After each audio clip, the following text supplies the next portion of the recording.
మ్మ్. Hi friends, ఈరోజు అయితే నేను వేడి వేడి అన్నం ఇందులోకి అయితే నేను సాంబార్ చేశాను. ఏంటి సాంబారా అని చాలామంది అనుకుంటారు.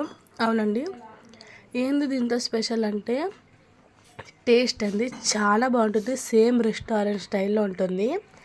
దీంట్లో మనకు చాలామంది దూరం ఉంటారు సాంబార్కి, ఎందుకంటే దీంట్లో కూర వెజిటేబుల్స్ ఉంటాయని. పిల్లలు అయితే అస్సలు తినరు.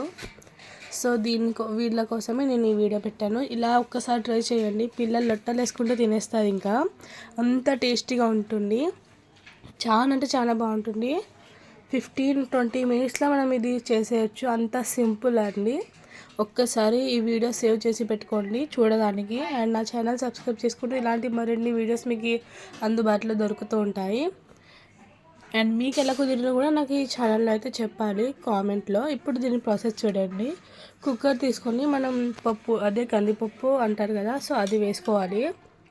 నేనైతే ఇక్కడ 3 గ్లాసులు వేసుకున్నాను. మీరు ఇంట్లో ఎంతమంది ఉంటారో సో దాంట్లో చూసి వేసుకోవచ్చు. సో 3 గ్లాస్కి సరిపోయంట నేను ఇక్కడ వెజిటేబుల్స్ అయితే తీసుకున్నాను. అవి రెండు అలా. సాంబార్లో వెజిటేబుల్స్ మామూలే కదండి, బెండకాయలు, ఆలు, అలా కీర అవన్నీ. ఇప్పుడు నేను ఇక్కడ కందిపప్పులో ఎల్లిపాయలు విత్ టమాటోస్ అయితే వేసాను. ఇప్పుడు బాగా కడగాలి దీన్ని. కడిగిన తర్వాత టమాటోస్ అయితే మనం కట్ చేసుకోవాలి. ఎల్లిపాయలు ఎన్ని దండిగా వేస్తే అంత టేస్ట్ బాగుంటుందండి పప్పులో. ఆ ఫ్లేవర్ అనేది చాలా బాగా వస్తుంది. సో ఇప్పుడైతే నేను టమాటాలు కట్ చేసుకొని వేస్తున్నాను. ఇప్పుడు ఇందులో మనం చిటికెడంత పసుపు వేసుకోవాలి. జీలకర్ర కూడా వేసుకోండి, చాలా టేస్ట్ ఉంటుంది. నేను ఇక్కడ 1/2 స్పూన్ వేసాను జీలకర్ర. ఇప్పుడు ఇవి 3 లేదా 4 విజిల్స్ వేసుకోండి, అంటే పప్పు బాగా ఉడకాలన్నమాట, మెత్తగా. ఇందాక మునక్కాయలు చూపడం మర్చిపోయాను, అందుకే మళ్ళీ పెడుతున్నాను. అవి క్యారెట్, మిర్చి, మునక్కాయలు, కీర, బీరకాయ, బెండకాయలు, టమోటా, ఆనియన్స్. సో ఇప్పుడు ఒక ప్యాన్ లేదా ఇలా ఒక బొగన లాంటిది తీసుకొని హీట్ ఎక్కిన తర్వాత దాంట్లో ఆయిల్ వేసుకోవాలి. నేనైతే కూరగాయలకి సరిపోయేంత ఆయిల్ అయితే వేస్తున్నాను, 3 స్పూన్స్. మీకు ఎంత ఉంటుందో అక్కడ అన్నీ వేసుకోవాలి ఆయిల్, అంటే దానికి సరిపడంత వేసుకోండి. ఇప్పుడు దాంట్లో జీలకర్ర ఆవాలు వేసుకోవాలి. జీలకర్ర ఆవాలు కొంచెం అయిన తర్వాత దీంట్లో మనం కట్ చేసిన ఆనియన్స్, ఇప్పుడు దీంట్లో మునక్కాయలు, బీరకాయలు, ఆలు, బెండకాయలు, ఇంకా లైన్గా అన్నీ వేసేయాలండి నేను చూపించినటివన్నీ. క్యారెట్, కీర, టమోటాస్, మిర్చి,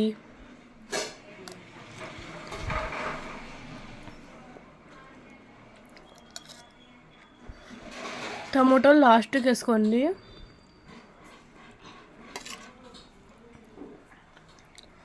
దీంట్లో సరిపడినంత ఉప్పు వేయండి, చిటికెడంత పసుపు,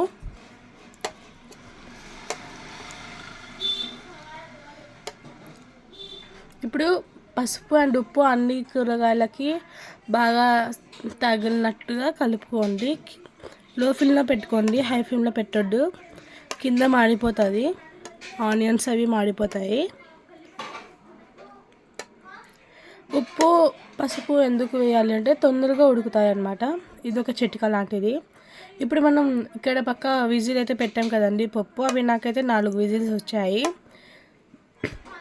విజిల్ తీసి చూస్తున్నానండి ఉడికిందా లేదా అని. మెత్తగా ఉడికిపోయింది అట్లే. ఇంకా ఇప్పుడు దీంట్లో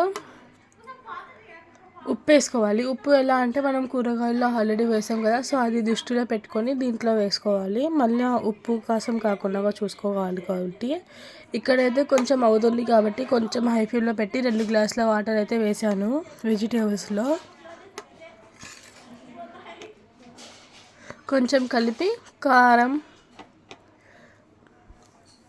అది కూరగాయలకి బాగా తగాలి కాబట్టి కారం వేస్తున్నాను, లైట్గానే వేసుకోండి.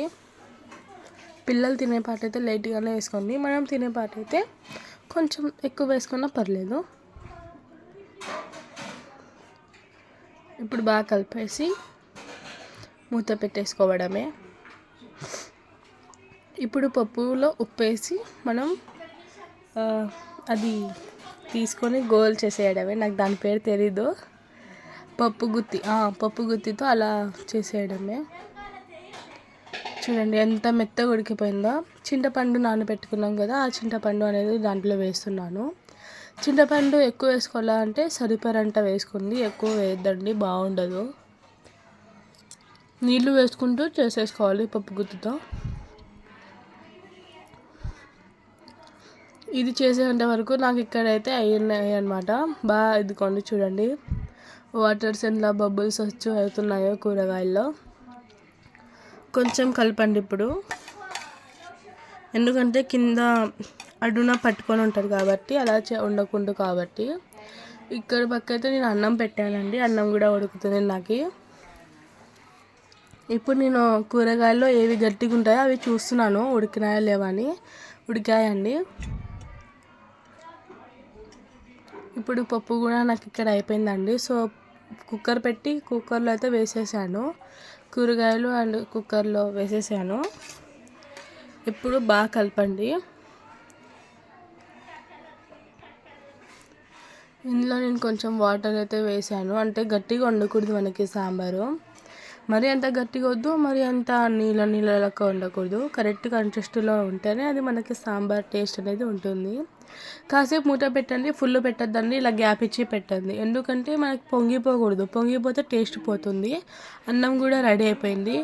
ఈ సాంబార్ పొడి అయితే నేను ఇంట్లోనే తయారు చేసుకున్నానండి. సో మనం సాంబార్లో వేస్తున్నప్పుడు ఈ పొడి అనేది గడ్డ కట్టుకోకుండా ఇలా నేను కొంచెం వాటర్ అయితే వేసి కలుపుతున్నాను. ఇది కూడా ఒక చిట్కా లాంటిది అనుకోండి మీరు.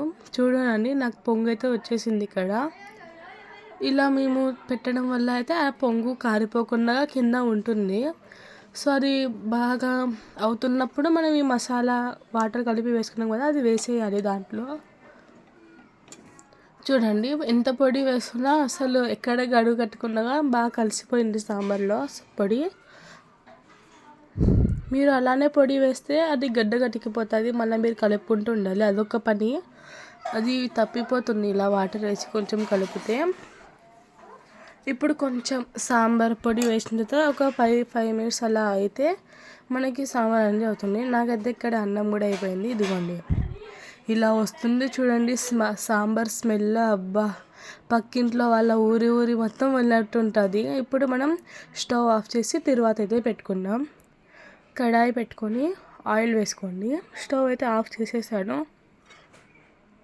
ఆయిల్ వేసుకోండి 2 tablespoons.